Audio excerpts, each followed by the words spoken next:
Friends welcome back our channel. మీలో ఎవరైనా సరే మన ఛానల్ అయితే ఫస్ట్ టైం చూస్తే ఛానల్ అయితే స్కిప్ చేయకుండా ఎండింగ్ వరకు చూడండి వీడియోని.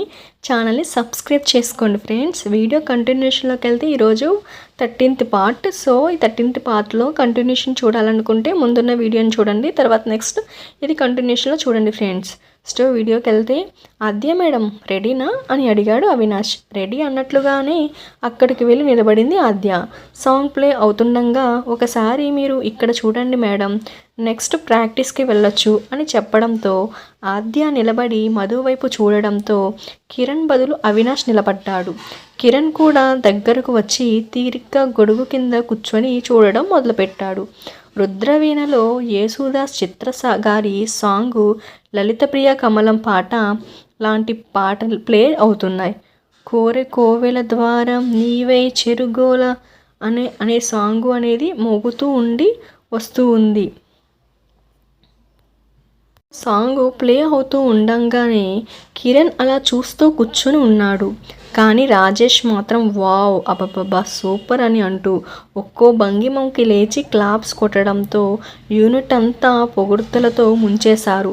హీరోయిన్ కూడా మధుని అప్రిషియేట్ చేస్తూ నేను మీ అంత అందంగా చేయలేనేమో మధు గారు అని అంది. నోనో ఆద్య గారు, మీరు ఇంతకంటే బాగా చేస్తారు అని చెప్పి చెమటలు తుడుచుకుంటూ మధు వైపు చూస్తూ అందులో ఏముందిరా, అందులో ఆహా ఓహో అంటున్నారు అని అన్నాడు కిరణ్. రే నీ కళ్ళు దుబ్బయ్య, సూపర్గా ఉంటే నేను చెప్తున్నాను కదా, ఈ సాంగ్ ఈ మూవీకి పేరు తెచ్చి పెడుతుంది చూడు అని అన్నాడు రాజేష్. ఎందుకు తీసుకురాదు, అందులో ఉండేది నేను కదా అన్నాడు కిరణ్. అది విని రాజేష్ వింతగా చూస్తూ అసలు నీ ప్రాబ్లం ఏంట్రా అని అడిగాడు. నాకు ఈ కొరియోగ్రాఫ్ నచ్చలేదు అన్నాడు కిరణ్. వా అని ఆశ్చర్యంగా అడుగుతూ ఆమెకి ఏమైందిరా, చాలా బాగుంది కదా, అయినా నీకు ఆమెతో ఏంటి, ఆమె డ్యాన్స్ కదా నచ్చాలి అని అడిగాడు రాజేష్. ఆ డ్యాన్స్ అస్సలు నచ్చలేదు అన్నాడు కిరణ్. ఇన్ని రోజులు నీకు మనసే లేదనుకున్నాను, టేస్ట్ కూడా లేదని ఈరోజే తెలిసింది అని అన్నాడు రాజేష్. తొక్కలే అంటూ మధు వైపు చూస్తున్నాడు కిరణ్. దోపుకున్న శారీను కిందకు దింపి సరిచేసుకుంటూ కాళ్ళకున్న గజ్జెలు తీయడానికి చైర్లో కూర్చొని ముందుకు వంగి తీస్తున్నప్పుడు పొడవైన జడజారి వచ్చి ముందుకు పడి చేస్తున్న పనికి అడ్డం రావడంతో ఆ జడను మళ్ళీ వెనక్కి వేయగానే తలలో ఉన్న కనకంబరాల మాల మీద ఆ జడ గట్టిగా పడడంతో అవి నలిగిపోవడం చూసి అరే ఈ అమ్మాయికి బొత్తిగా సెన్స్ హ్యూమర్ లేదురా అని అన్నాడు కిరణ్. కాలిగజ్జలు తీసి బ్యాగ్లో వేసుకుంటూ ట్రయల్కి చేసిన డ్యాన్స్ని కూడా షూట్ చేసి అందులో తిరిగి చూస్తూ వావ్ అనడంతో విని థ్యాంక్ గాడ్ అనుకుంది మధు. ఆ వీడియోని అశోక్కి కూడా సెండ్ చేసి అప్రూవల్ కోసం చూస్తూ ఉండగా ఆయన ఫోన్ చేసి టూ గుడ్ యాజ్ టీజ్గా ఉంచండి అని చెప్పడంతో అదే కొరియోగ్రాఫ్ ఫిక్స్ అయిపోయింది. మధు పైకి లేచి ప్రాక్టీస్ రూమ్ వైపుకు వెళ్తూ ఉండంగానే కిరణ్ కూడా తన రూమ్లోనికి వెళ్ళడానికి లేచి నిలబడ్డాడు. తల తిప్పి తన వైపు కూడా చూడని మధును చూసి చాలా పొగరు ఉంది, ఏం చూసుకొని ఇంత పొగరు, ఒంట్లో గుప్పెడు కండలేదు, ఫ్యాన్ స్పీడ్లో పెరిగితే ఎగిరిపోయేలా ఉంది, అలాంటిది ఈ కిరణ్ దగ్గరే పొగరు చూపిస్తుందా అని మనసులో అనుకున్నాడు.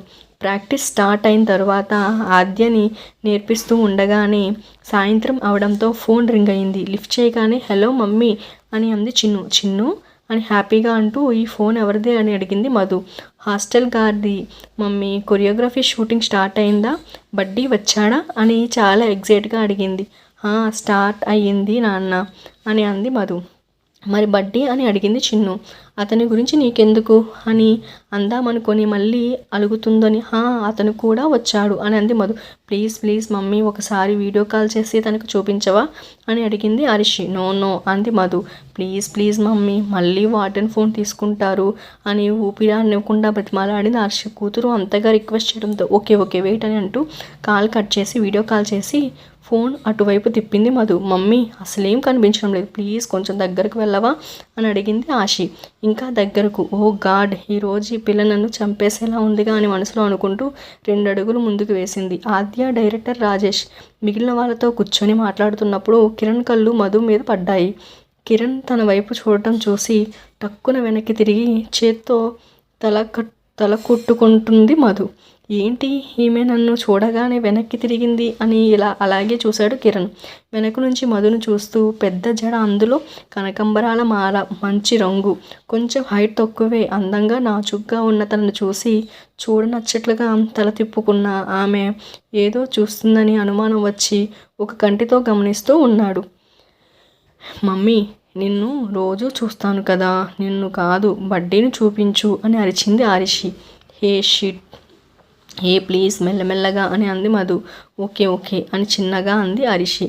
మధు మళ్ళీ తిరిగి కిరణ్ కనిపించేలా సెట్ చేసింది. అది చూసి, ఓ ఇదా అసలు విషయం, నేను చూసినప్పుడు చూడకుండా నేను చూడనప్పుడు నన్ను వీడియో తీస్తుందా అని అనుకుంటూ పైకి లేచాడు కిరణ్. కిరణ్ లేచి తన వైపు రావడం చూసి హడావిడిగా కాల్ కట్ చేసింది మధు. తనకి అంత దగ్గరగా ఉన్న కిరణ్ చూస్తూ మధుకి టెన్షన్ వచ్చేసింది. అలా సీక్రెట్గా వీడియో తీయడం ఎందుకు? నన్ను అడిగితే నేను సెల్ఫీ తీసి ఇస్తాను కదా అంటూ మధు చేతిలో ఫోన్ తీసుకొని కెమెరా ఆన్ చేసి సెల్ఫీ తీసుకుంటూ దూరంగా ఉన్న మధుని చూసి పాకెట్లో నుంచి హ్యాండ్ తీసి మధు నడుం మీద వేసి దగ్గరకు లాక్కొని సరికి దెబ్బకు షాక్ అయిపోయింది. ఇటు చూడు అని కిరణ్ అనగానే కిరణ్ వైపు చూస్తున్న మధుని చూసి, నా వైపు కాదు ఫోన్ వైపు చూడు అన్నాడు కిరణ్. దాంతో అదే షాక్లో కళ్ళు పెద్దవి చేసుకొని చూస్తున్న మధుని చూసి సెల్ఫీ తీశాడు కిరణ్.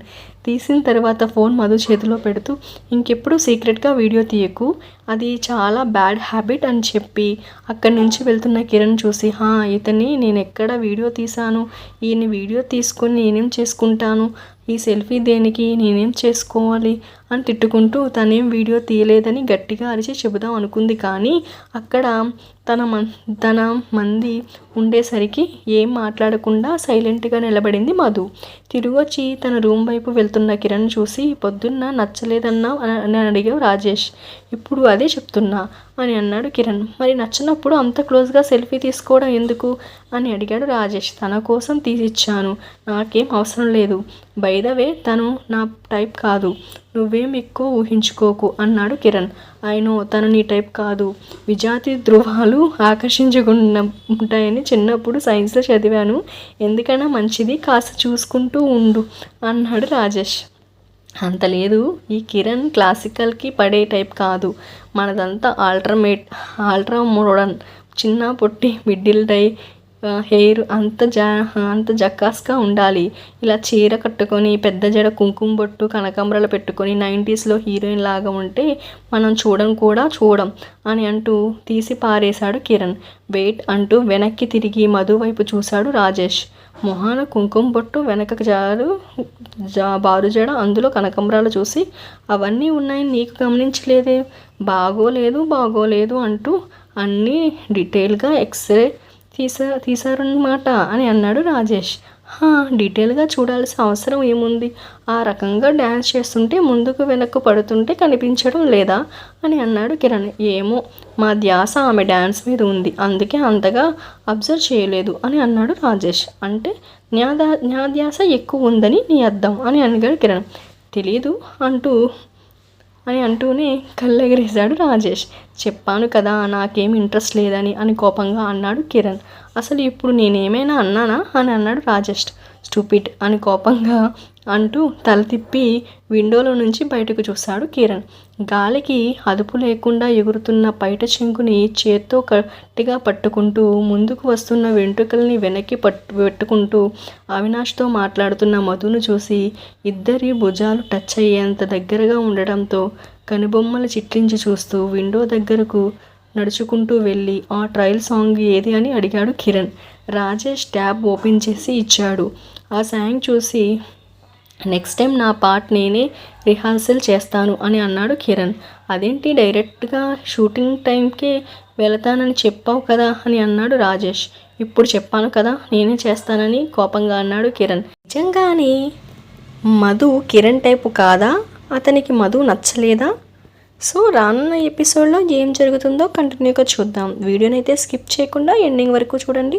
ఛానల్ అయితే సబ్స్క్రైబ్ చేసుకోండి. Thank you for watching. Bye bye friends.